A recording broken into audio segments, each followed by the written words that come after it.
Professor X.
Show. Here are the Big Five, the top teams in the country as we begin the season. The Kansas Jayhawks come in as the #1 ranked team, followed by North Carolina, Memphis, Michigan State, and Louisville. Anything jump out at you from those top 5 teams, Clark? These are some outstanding teams, Greg. Fun to watch. Not many weaknesses. They do so many things well on the basketball court. It's not surprising to see them in the top 5. Every time these teams take the floor, you're assured of seeing entertaining basketball. Kansas is in the catbird seat to start the season, sitting pretty in the #1 spot. They're a tough team, but they're going to have a very hard time surviving that vicious conference they're in. They're ranked highly now, but they're going to have to play a lot of tough games in that conference, and if they're not consistently playing at a high level, we could see them slip a bit. North Carolina is in the #2 spot. They had a nice finish to the year, but it ended with a disappointing loss in the regional final. They were so close to the Final Four, they could taste it. And the memory of that Elite 8 loss should be all the motivation they need this year to work just that little bit harder. We'll see if they can get over the hump this time.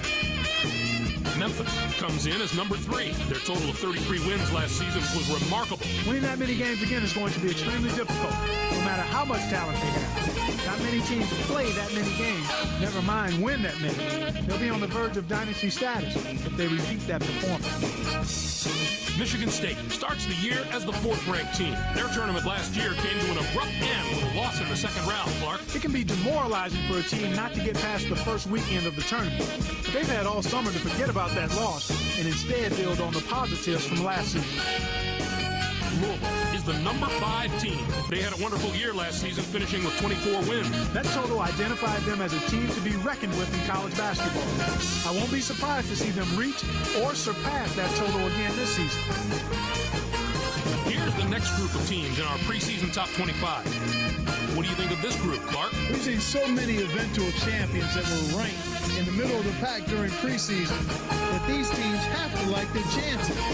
It's not where you start, it's where you finish that counts. The Duke Blue Devils, the number 8 team, have stirred up a lot of talk in the offseason. Their dreams of tournament glory last year were quickly dashed in a first-round loss. This year they have the potential to do much better than last. Last season they spent a lot of their energy getting to March Madness and were worn out once they got there. I'll bet they handled the journey to the tournament much better this time. The Wisconsin Badgers, the number 11 team, have also generated a lot of interest. The experts are having a hard time classifying this team because they have such versatile players. What I think will be one of their strengths is their ability to adapt to their opponent's style of play. They'll be able to come at you in a lot of different ways, and I think the coaching staff is going to take full advantage of that chameleon style. Okay, Clark, let's take a look at the teams that close out the preseason top 25 poll. What do you think of this collection? I think there were a few teams that were slighted and should probably be in the top 25 ahead of some of these teams. But I'll hold my tongue and talk about the teams that do deserve to be here. The Texas Longhorns, the number 18 team, probably deserve a closer look. There's a lot of talk about what a close-knit group of players this team has. The idea of team chemistry is often discounted, but if you saw this team play last season, it's more than just a concept to them.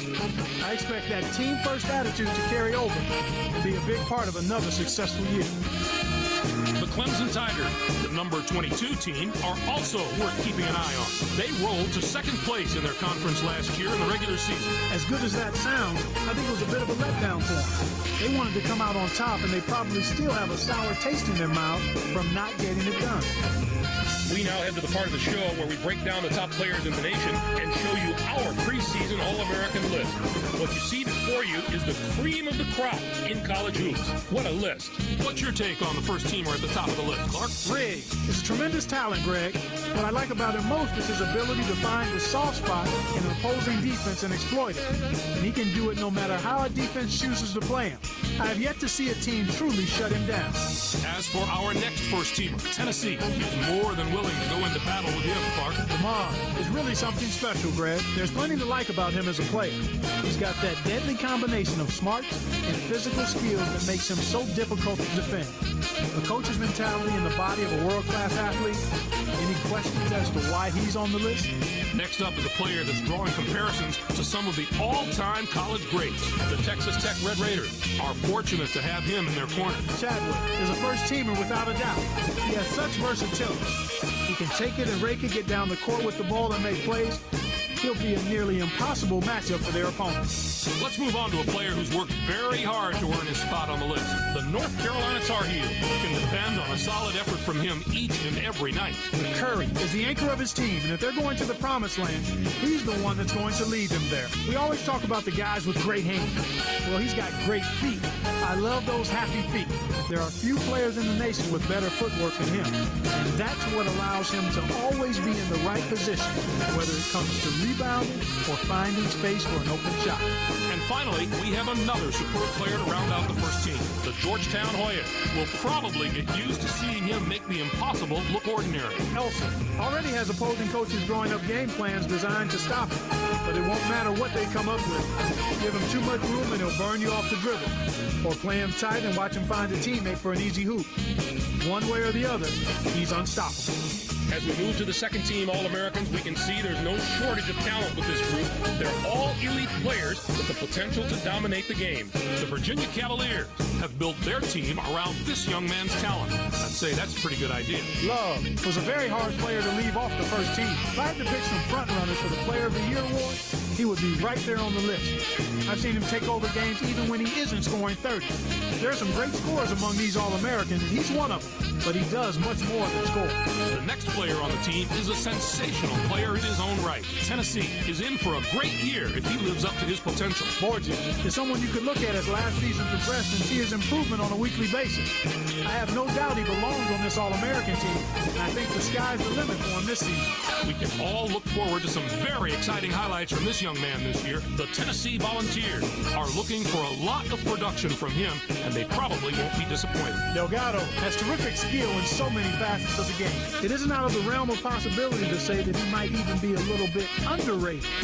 I know it seems far-fetched to say that about a preseason All-American pick, but I'm not sure people realize just what a huge year he's in for, Greg. Our next All-American may have designs on the first team by the end of the season. Texas A&M has one of the most reliable go-to guys in the country in him. Bay was one of the first players that came to mind when I was thinking of the top 10 players in the nation. The success of his team rests directly on his shoulders, and I believe he has the ability to take them all the way to the title. Here is the final player to cap off our list of All-Americans. The UCLA Bruins. You know who their fan favorite is going to be this year. Is last but not least on the All-American list. His upside is higher than a lot of the other guys here because he has so much raw ability. He could jump to the first team this year if he harnesses all that ability into the complete package. All right, Clark, that should do it for us here in the studio. For myself and all of us here at 2K Sports, thanks for watching our season preview. Enjoy all the college hoops action to come, everyone.